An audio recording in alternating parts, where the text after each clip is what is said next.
RMC, Apolline Matin. Le journal du off avec Hélène Terzian. Bonjour Hélène. Bonjour Charles. Les coulisses, les coups bas, les indiscrétions de cette campagne présidentielle. Et ce matin, Hélène, on va forcément parler de ce duel à distance, cette battle de meeting demain entre Marine Le Pen et Éric Zemmour. Ouais, sacré match, sacré combat en perspective. Je vous le dis tout de suite, ce sera deux salles, deux ambiances. D'un côté, Marine Le Pen à Reims pour une convention présidentielle. On insiste sur le terme chez les conseillers RN. 3000 personnes sont attendues. De l'autre, un meeting à Lille qui sera, attention, une œuvre d'art, un spectacle, nous disent les zémouristes, les artistes. Quelque chose, dit-on, qui n'a jamais été fait dans la 5e République. Je vous vois venir. Non, on me l'assure, Zemmour n'arrivera pas à la tribune en hélico ou en tyrolienne. 8000 personnes sont attendues et on précise, sans bus ni train affrété. Bon, alors, il y aura le match des images, de la forme, mais il y aura aussi un match sur le fond, Hélène. Oui, Marine Le Pen va montrer qu'elle est armée pour devenir présidente. Un conseiller m'explique qu'elle va décliner un discours solide, sérieux, terre à terre. Nos confrères de BFM TV révèlent d'ailleurs ce matin la nouvelle affiche et le nouveau slogan de campagne de la candidate. La France qu'on aime, avec un M majuscule comme le M de Marine Le Pen, bien sûr. Slogan trouvé par la candidate pour lancer ce week-end ce nouveau cycle de campagne. Message qu'elle veut simple, positif, pour contraster forcément avec Éric Zemmour. À Lille, lui, il axera son discours sur l'économie. Il est le président du régalien, les gens l'ont compris, nous dit un soutien. Maintenant, on veut montrer qu'il est le président du quotidien. Et le match de ce week-end entre les deux candidats va être capital évidemment pour la suite de la campagne. Ah bah oui, parce que si Marine Le Pen, elle veut installer le duel avec Emmanuel Macron et que Zemmour veut ringardiser Valérie Pécresse, les deux candidats se livrent une guerre sans merci. Encore ce matin dans Le Figaro, Marine Le Pen estime qu'il y a quelques nazis dans le camp d'Éric Zemmour, lui qui martèle une forme d'incompétence chez sa rivale.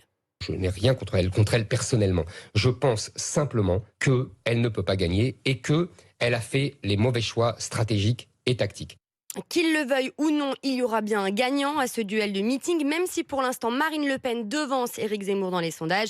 Au RN, on plaide l'expérience. Les grands meetings n'ont jamais fait un second tour. On va donc suivre ce week-end ce duel à distance. Les autres infos à retenir, Hélène, c'est Emmanuel Macron qui explose les compteurs en nombre de parrainages. Oui, il n'est pas encore candidat, mais il compte déjà 529 signatures et dépasse le seuil requis des 500 parrainages. Marine Le Pen reste à la peine avec 35 signatures.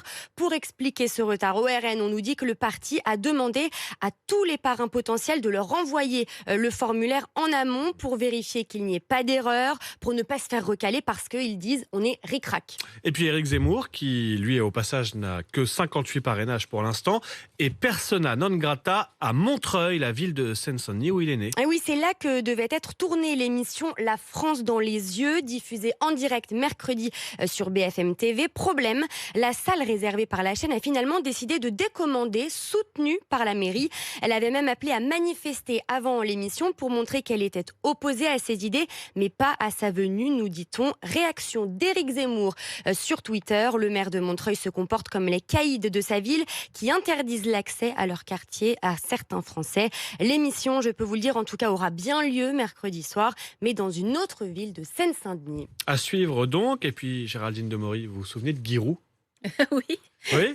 Eh ben non, mais c'est pas rigolo. L'entraîneur de la JOCR s'invite dans cette campagne présidentielle. Mais oui, le légendaire entraîneur de la JOCR, bien sûr, mordu de politique, c'est ce qu'il dit, pourrait bien soutenir Emmanuel Macron.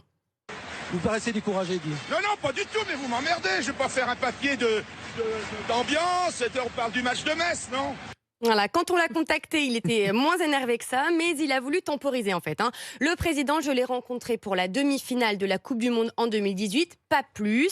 Il a aussi déjà rencontré Valérie Pécresse et il nous dit même que Monsieur Zemmour a enchanté ses soirées avec ses chroniques historiques à la télé. Bref, Giroud, il la joue en même temps, mais il nous a surtout demandé de le rappeler une fois qu'Emmanuel Macron sera candidat. On vous tient au courant. Ah oui, on a hâte de voir évidemment si le vote de Giroud fait basculer cette campagne présidentielle. On suivra de près grâce à Hélène Terzian et tout le service politique d'RMC qui est mobilisé pour vous faire vivre cette campagne et les coulisses de cette campagne dans le journal du off tous les matins sur RMC Story. 8h41, tout de suite les meilleurs moments d'Apolline Matin. On commence par le portrait du jour.